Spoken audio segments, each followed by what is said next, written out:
Hello, and welcome to edition number 70 of the Weekly Bugger.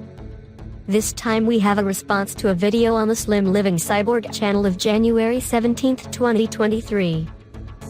A stream that was called Gay, Beer, Trans Canine, Nipple Fruit, Racist Ancient Aliens, and Enslavement Calculator. Herein was a subject about who could have built the pyramids in Egypt. Yeah, so before we get further into this, one of the things that they say on the ancient aliens is the Egyptian pyramids could not have been built by the peoples. They had to have been aliens because of yakety schmackety blah blah stuff and things, right? Because they've tried to recreate building them with the knowledge that they had back then. Yeah, they can't figure out how they did it, so there's just no way they did it because we can't figure it out. Well, now we actually have had a handful of people do all of this. They actually have rolled the logs out. They made in the Nile, or they had I think it was actually in the Nile. They made a boat and they put a freaking that much weight on there, and it had to be high tide. They waited at the right season for the right time, high tide. They put a thingy-mabobber in it and they had it go down for a while. Then they took it out and then they rolled it. And we would not be the Weekly Bugger if we didn't have an answer to this. 5, 4, 3, 2, 1.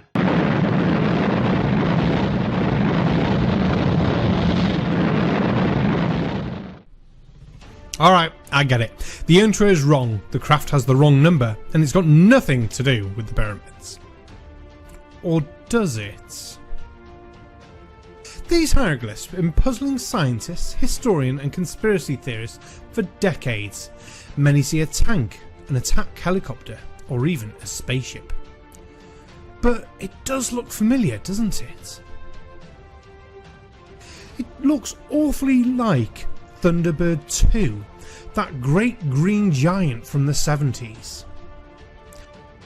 Now, Thunderbird 2 could easily lift huge weights. Look at this archive imagery pulling up an entire truck by itself, so a sandstone block would be nothing. It looks like the ancient Egyptians might have had some help from international rescue. Of course, there are still people that believe the pyramids were built by aliens, but they're just stupid. So, and while we're at it, here we have a flat earth theory of ourselves. Let's see what this brings us.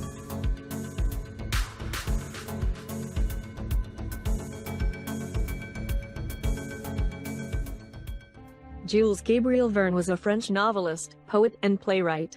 His collaboration with the publisher Pierre Jules Hetzel led to the creation of the Voyages Extraordinaires, a series of best-selling adventure novels including 20,000 Leagues Under the Sea, Around the World in 80 Days.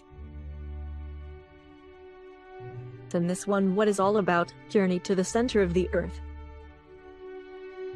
The underworld is the supernatural world of the dead in various religious traditions and myths, located below the world of the living. 1. Thunek is the technical adjective for things of the underworld. The concept of an underworld is found in almost every civilization, and may be as old as humanity itself. Common features of underworld myths are accounts of living people making journeys to the underworld, often for some heroic purpose. Other myths reinforce traditions that entrance of souls to the underworld requires a proper observation of ceremony, such as the ancient Greek story of the recently dead Patroclus haunting Achilles until his body could be properly buried. For this purpose, persons having social status were dressed and equipped in order to better navigate the underworld. A number of mythologies incorporate the concept of the soul of the deceased making its own journey to the underworld, with the dead needing to be taken across a defining obstacle such as a lake or a river to reach this destination. 5. Imagery of such journeys can be found in both ancient and modern art. The hollow earth is a concept proposing that the planet Earth is entirely hollow or contains a substantial interior space.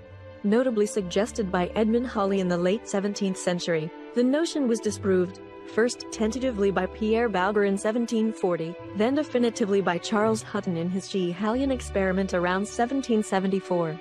It was still occasionally defended through the mid-19th century, notably by John Cleve Sims Jr. and Jeremiah N. Reynolds, but by this time it was part of popular pseudoscience and no longer a scientifically viable hypothesis. The concept of a hollow Earth still recurs in folklore and as a premise for subterranean fiction, a subgenre of adventure fiction. In the 30s of the 20th century, hobby geologist and flat Earth promoter, Jeremy Braxton Greer from New Zealand claimed to have found a cave that leads to what up till then was considered to be the hollow Earth, and he is the first one to state that this might be the underside of the flat Earth disk because he saw the same sun and moon he saw at the side. He stated, "Only there was a totally different landscape within our world, long extinct animals, just as Jules Verne had described in his novel." But he claimed there and also humans living in a high advanced society on a different continent. As his story goes, afraid as these people were that their world could be known to the other side, they kept him prisoner for 3 years, until he managed to escape using the same ways he came. This passage was blown up by the other people after Braxton Greer escaped. The caves were explored by many more people, but they could not get deeper than maybe a mile, where they reached huge cave-ins that made continuing impossible. However, Jeremy Braxton Greer must have made some sense because this happened a few decades later. In the year 1970, Soviet scientists began one of the greatest and most ambitious drilling and mining experiments in human history. In the Kola Peninsula, a drilling project started which would go on to reach farther down into the Earth's crust than any other in history, setting a Guinness World Record that still stands today.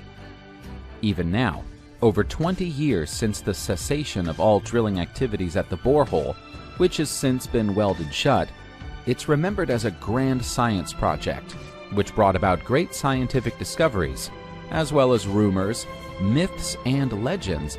Isn't it strange that many secret expeditions are being executed to come as deep as possible? Perhaps there is more truth to Braxton Greer's words than would come to mind, namely that globe Earth supporters are wrong, and flat Earth supporters are only partially correct?